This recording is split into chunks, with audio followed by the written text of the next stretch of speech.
Ang bango. Sana naaamoy niyo.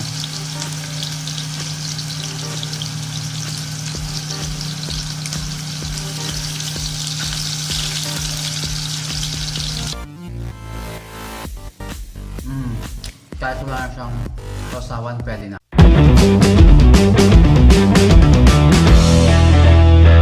Mabuhay everyone! It's me again, Allan J. Esteban. Welcome to my channel. If you haven't subscribed yet or you are new to my channel, please click subscribe and the bell button so that you will be updated on my upcoming videos.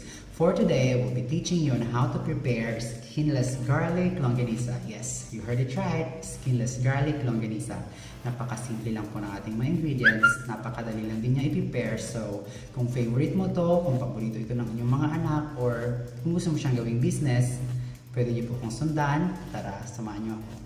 So, here are our ingredients. 300 grams of minced pork,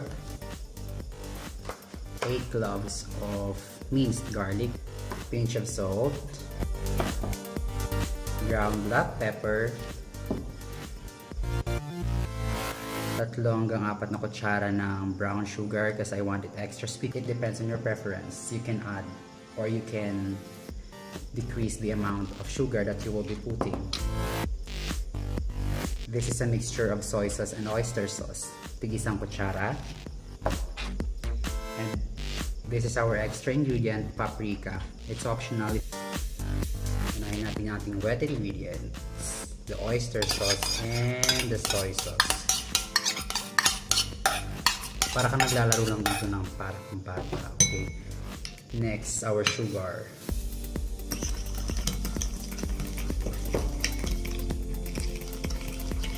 Salt. Garlic. Parang sa test lang yan na enumeration in any order. Basta mag-mix sila together. Black pepper. Finally, ground paprika.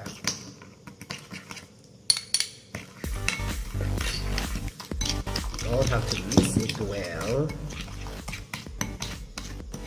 Pagkatapos mong mahalo ng maayos, ng mabuti, at pag nag-dissolve na ang ating mga dry ingredients, especially sugar and the salt, we will add the minced pork. Dali lang, diba?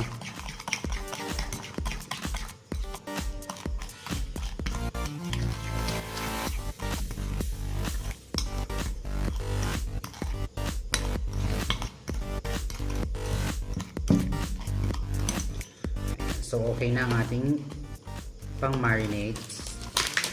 Add na natin yung minced pork. Actually, mas maganda, may taba-taba siya. Pero yung binili ko medyo lean meat. Well, it depends kasi it's my preference. Pwede nyo dagdagan ng taba. Kasi yun yung magbibigay ng extra flavor sa ating longganisa. Alam nyo naman ang longganisa, di ba?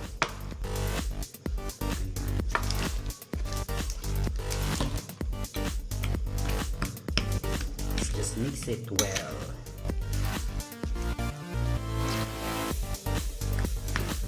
Actually, pwedeng kamayin ko.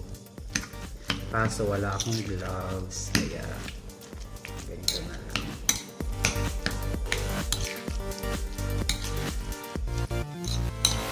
Importante dito, mag-mix ang mga ingredients ng maayos.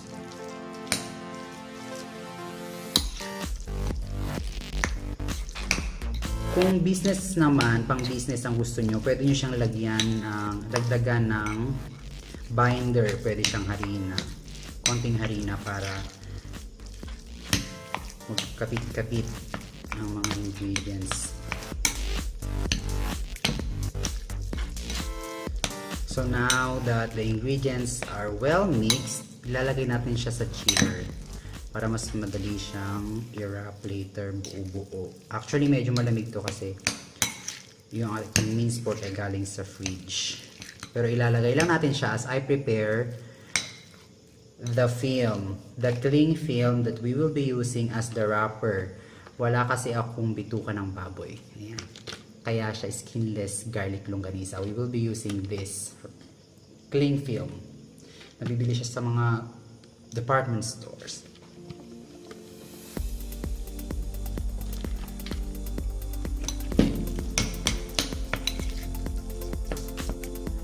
Cover na rin natin ng cling film. Lagay ko lang sa fridge. Our marinated pork, after 30 to 1 hour pwede na siya, but for my preference, nakalagay siya sa ref ng 1 oras para mas ma-infuse yung flavors ng ating mga ingredients. Okay? Tansyahan lang to, wala akong timbangan. So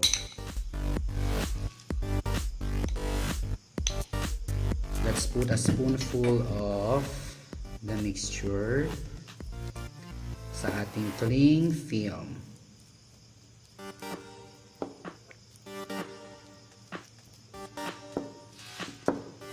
Enough lang.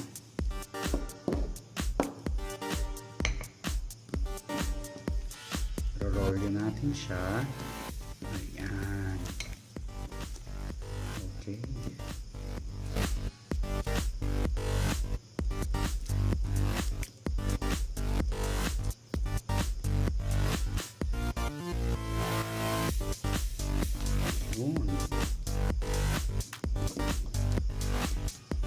So approximately ito ay nasa 35 grams.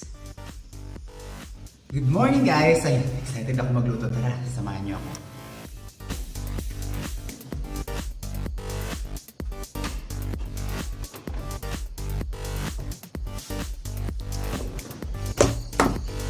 This time, ipipeel off na natin yung ating longganisa, kaya skinless. Ayan. So, nakagawa ako ng 14 rolls ng longganisa kalite.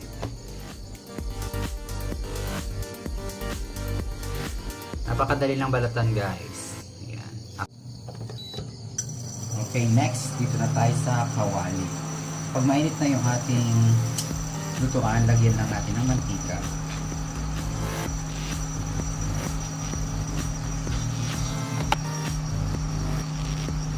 Pag mainit na, pwede na natin ilagay.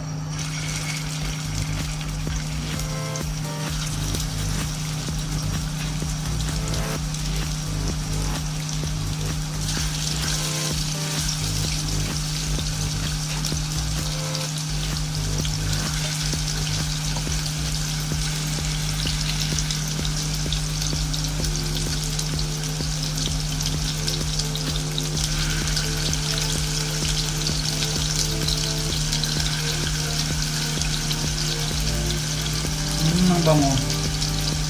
Sana naaamoy niyo.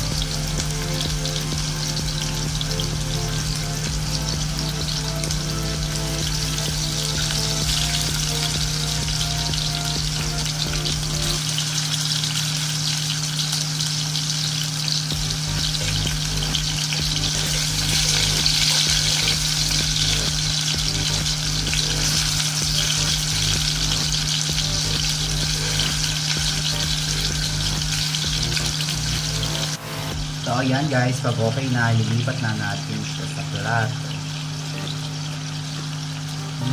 Bango. So dahil tapos na ako magluto, taste test. Favorite natin lahat. Kahit wala na siyang sausawan, pwede na. Sarap. Akala ko magiging maalat siya or super tamis, pero hindi guys. Sakto lang yung kanyang lasa. Perfect. Actually, hindi rin nag-aagaw eh. Just a balance of all the taste that we put in it. The soy sauce, oyster sauce, yung salt, and the sugar, and the garlic really garlicky. Pero kung gusto niyo magdagdag pa, like 2 cloves of garlic, pwede pa.